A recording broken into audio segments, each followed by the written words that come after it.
YouTube, what's going on? So today I got a nice video for you guys. I've got the Bissell Powerglide model 1647. So this is the older Powerglide model, not the newer Powerglide model they currently sell.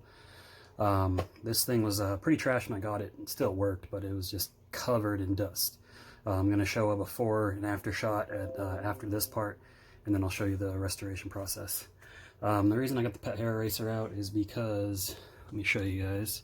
So this isn't official from Bissell, however, the pet hair eraser I feel was a improvement upon this design. Essentially they took this design, not the 1647, but the newer Powerglide model. Essentially what they did is they changed out these cyclones for these style cyclones. They kept the metal shroud, they kept the spooling action that happens in them. They added manual height adjustment for the 1650 model. Now the other pet hair erasers don't have manual height adjustment. They both have brush roll on and off switches. Then of course they added the tangle-free brush. Now this has 2 rows of brushes just like this one. This doesn't have the triple action brush like the newer one. But the only bristles it's missing is the longer ones, which are not really that important for carpet anyways. This thing does pick up pretty good. I'll show that at the end of the video as well. So I already know you're going to like the video, so go ahead and hit like, subscribe if you haven't already. Stay tuned and we'll get to the rest of this.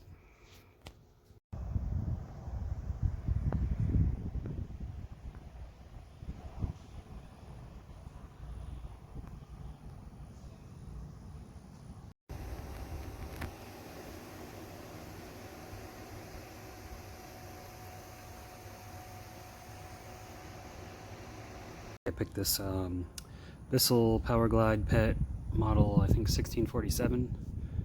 Let's double check. Yeah, 1647. Picked it up yesterday for about 30 bucks. And this is different from the latest Powerglide model. This doesn't have the sealed filtration, but whatever. It works, turns on and everything. I'm just going to restore it, clean it up, fix it up. First, what we're going to do is use the shop vac, blow it out, clean it out, yada yada, get it looking good again. And then we will wipe it out, clean it up, take it apart, all that fun stuff. So I'll try to get most of it on video for you all, for anyone who's interested. Alright, so I got it all taken apart. See there's some hair and stuff wrapped around the brush roll. It's actually not too bad. This is pretty clogged up. This part's all kind of dirty. Filters are very, very dirty. Those are easily washed though, and I probably have some that might fit this. This is the cyclone assembly with the shroud. The shroud got a metal screen under it, but it is just caked in hair and dust. And then this is the dirt cup. It's actually not too bad. So I've got the shop vac over here, so I'm gonna go ahead and get it turned on. I'm using a detailing brush to break up most of the stuff and vacuum it up.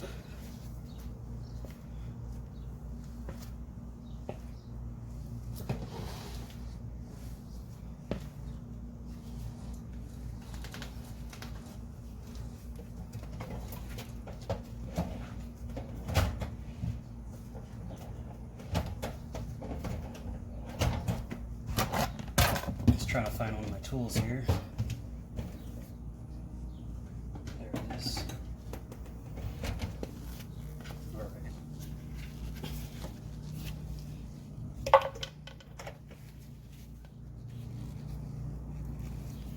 Let's get started.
Alright, now that's the basics of what I'm going to be doing. Some of it's going to take a little bit of time, so I'm going to go ahead and just do the rest of that off camera. And then I'll bring you guys back when I'm on to the next step. Guys, a little bit more, I just figured out how to get the shroud off, so let's go ahead and get some of that cleaned up.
Alright, and if you're wondering how I got this shroud off, when this was all together, there's some tabs in here I pushed in, and then this piece pulled out of it, and then another part was locked in. There's another tab in this section right here I had to push in that I pulled, and it all came off.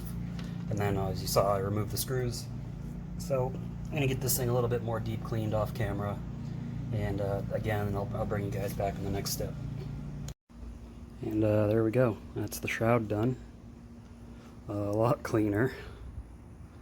Now I just got to work on these pieces. I'm just going to scrape them up a little bit more, get the rest of that dust out, and then I'll use some plastic polish, try to make them look nicer. Alright, so I'm going to move on to the next step of this. It's going to be wiping this down with disinfectant wipes, swiping it out, and then I'm going to use this, it's leaking a little bit, Meguiar's plastic polish, and this foam polishing ball. I'm going to polish the plastic. I'm going to do that off camera because it's kind of it's hard to get everything in shot, so I'll show you guys how it looks afterwards. Alright, so there it is, and there's a couple of the cats. There's the big dog. There's a vacuum, all restored as good as it's going to get. Without going too in-depth. Again, I picked this up for $30, so the scuffs and everything on it I don't really care about. I just made the plastic look nice. The filters are drying right now. After they are done drying, I'll go ahead and give it a test run. So just gotta wait for that, and that'll be on the next part. Okay, so the filters are all clean and dry. Put a few sprays of Febreze in them to make things smell good. Apollo, being the good boy that he is, has lent us some of his fur. Just brushed some fur off of him. He Maybe a short-haired dog, but you get a lot of fur off of this dog. So let's go ahead and I got the foam in there, put the felt filter back in. Paula's going to take off because he knows the vacuum's about to start. And he doesn't really care for the vacuum too much. Oops. Set that in there. And this one is a little bit different design.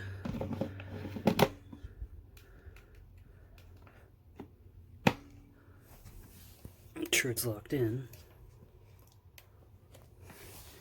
It'd help if I put it on straight. Okay. Should go on this way. How hard to do with one hand. Probably because it goes on this way. There we go.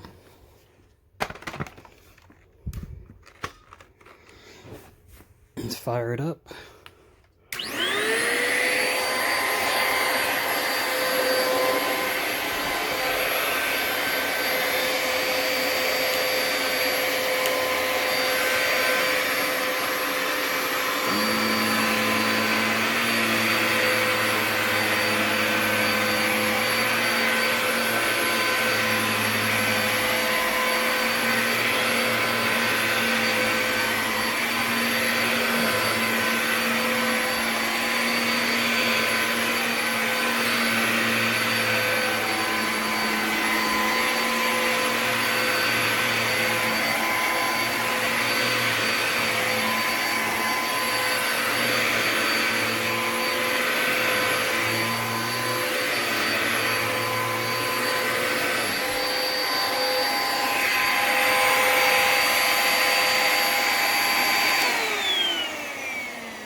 And yeah, that's all there is to it. Picked up his fur, no problem at all. And I like this. It's kind of like the pet hair eraser. It balls it all up. So I'd say it was a success. Probably have to wipe that out again. Maybe some moisture left in there. But overall, pretty good. Not bad for a $30 machine.